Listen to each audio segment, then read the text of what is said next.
I try to keep my halftime breaks short in the middle of our dance classes, 5 or 6 minutes long. My students often tell me that today's talk is their favorite one, but today's talk is so much longer that I usually divide it into 3 parts, 6 minutes per day.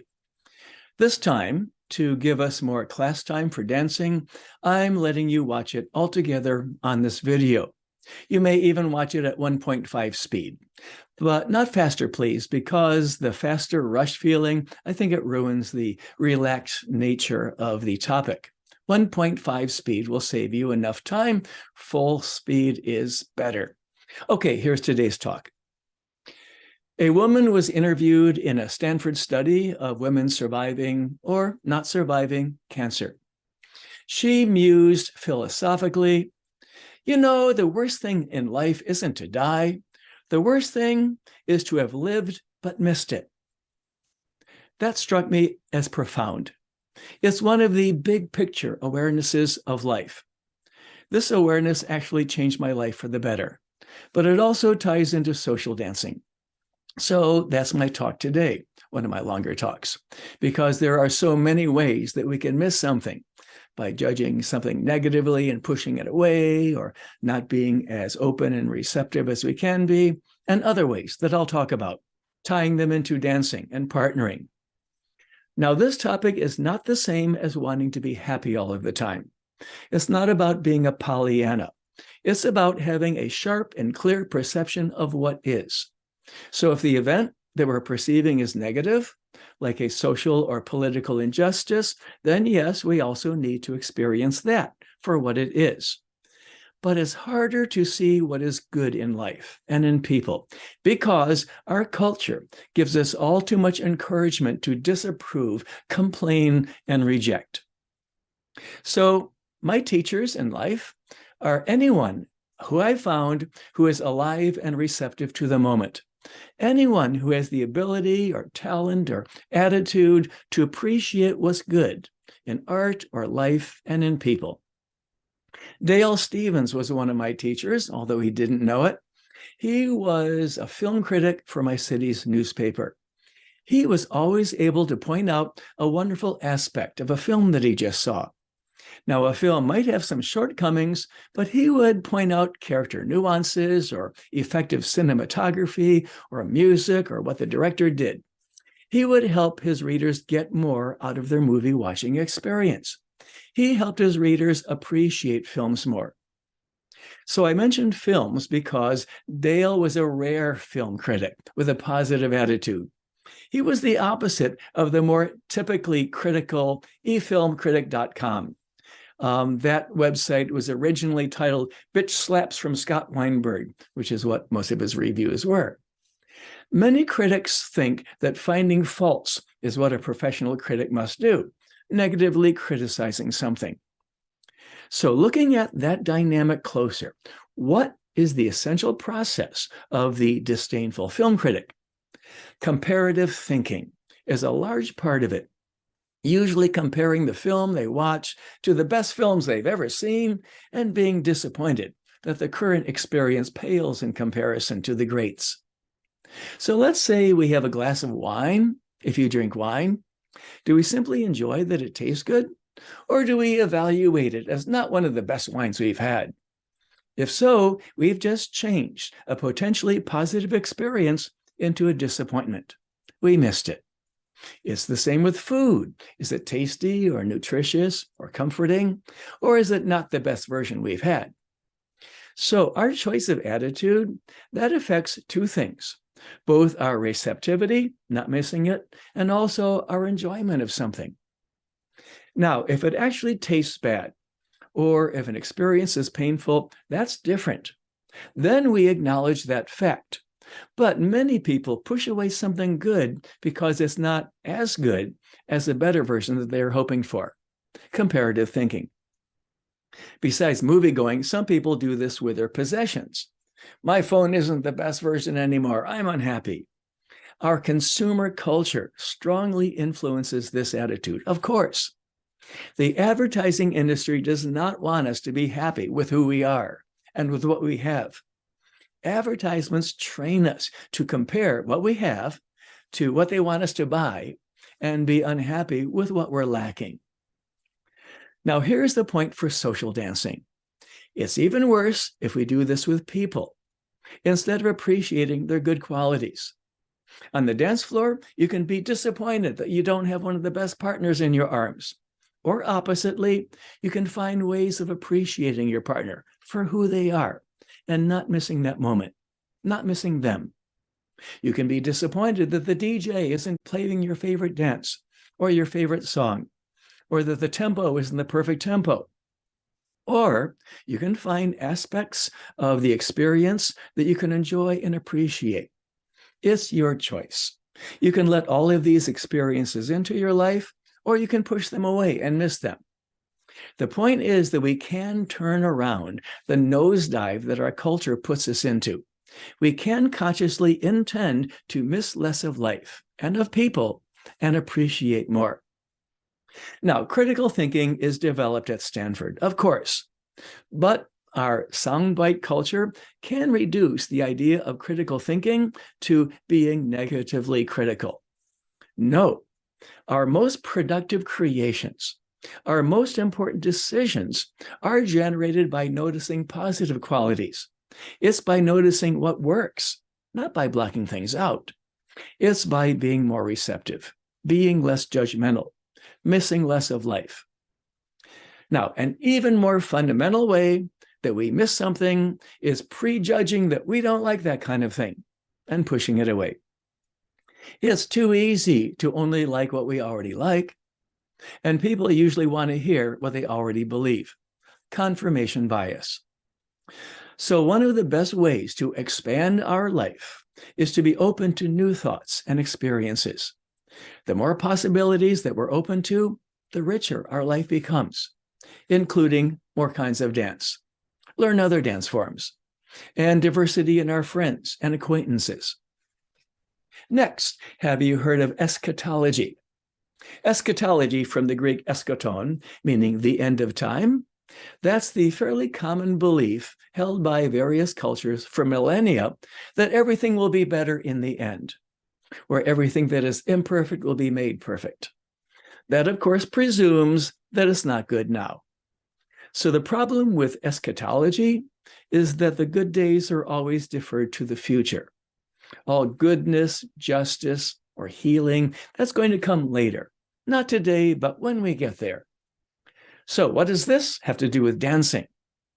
Well, one way we often do this to ourselves is when taking dance classes. We can spend hours in class feeling that someday we'll be good at this, but at the moment, we're just not there. But we are there, in the middle of an enjoyable process, with both body and mind fully engaged, and with music, and with a partner in our arms. What could be better? Relish these moments. And then next, a double whammy. Perfectionism. Wanting something to be perfect combines the worst traits of comparative thinking and eschatology. Now, this is different from wanting to improve upon something. That's a good thing. Better is better. But perfect is usually impossible. Chasing after perfection is a prescription for unhappiness and frustration. So to clarify, it's good to aim high and strive to improve. But after you've tried your best, how do you feel about the results? How do you feel about others who are imperfect? Is perfectionism preventing you from appreciating your gains and from appreciating others for who they are? Is perfectionism preventing you from having fun? Now, artists know that there can be true beauty in the imperfect, and the imperfections are often more interesting than the flawless, perfect version. And then another way that we often dismiss something genuinely good is to complain that we've seen it before, or something like it. Been there, done that. We have become a sampling culture, bored with something after we've sampled it once or twice.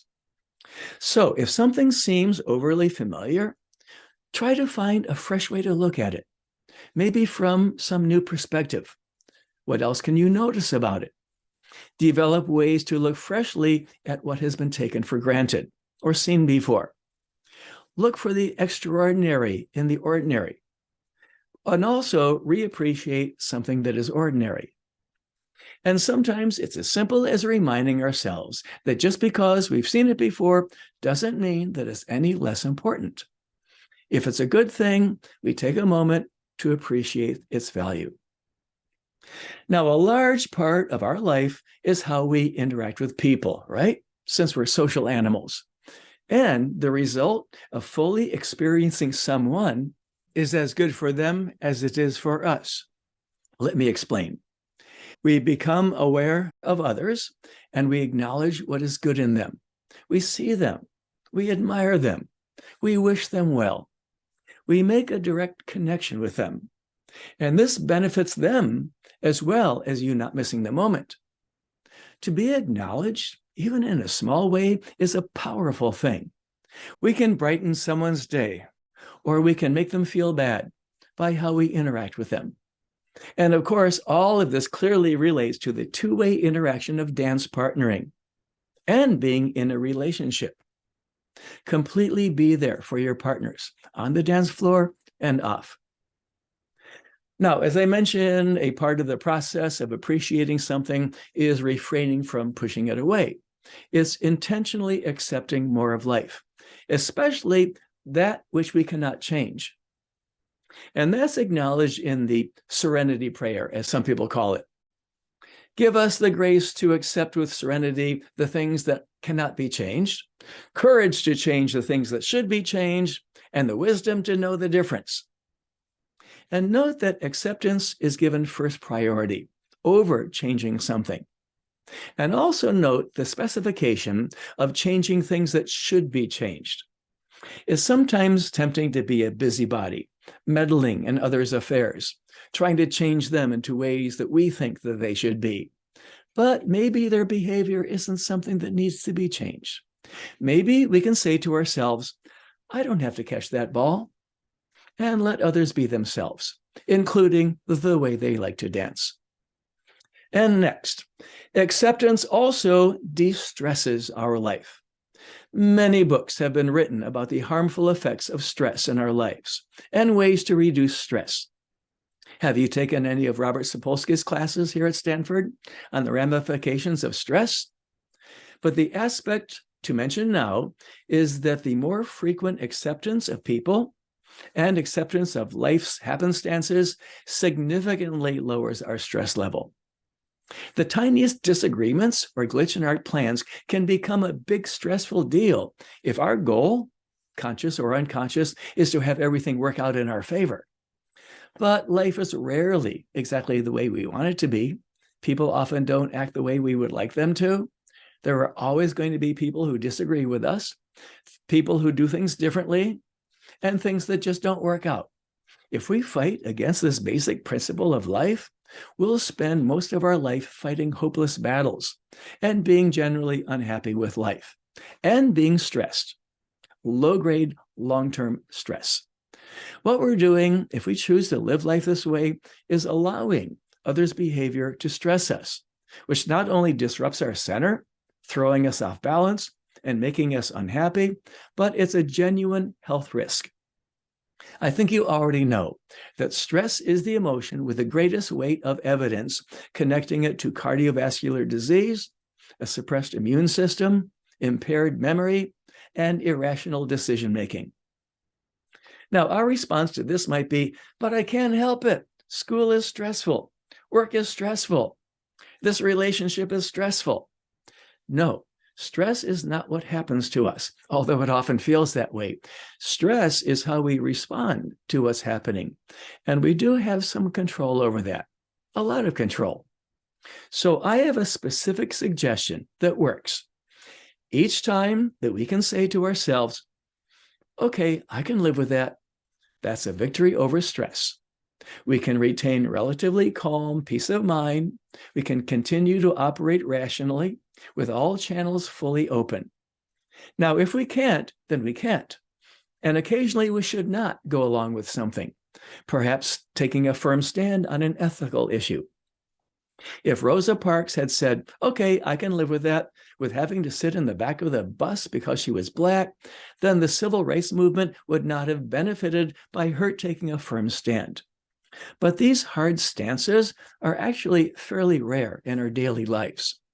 You'll likely surprise yourself by how often you can say, okay, I can live with that, and be quite happy with the outcome, especially in social situations. And this way, with people, you end up stressing other people less at the same time, therefore helping them to be healthier as well. Now, reducing our stress level is important for health. But to return to my main topic today, acceptance is also one of the best ways to miss less of life. Accept it. Let it in.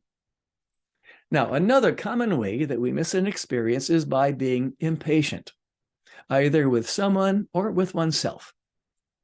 Patience is not minding quite so much something happening again for the 10th time.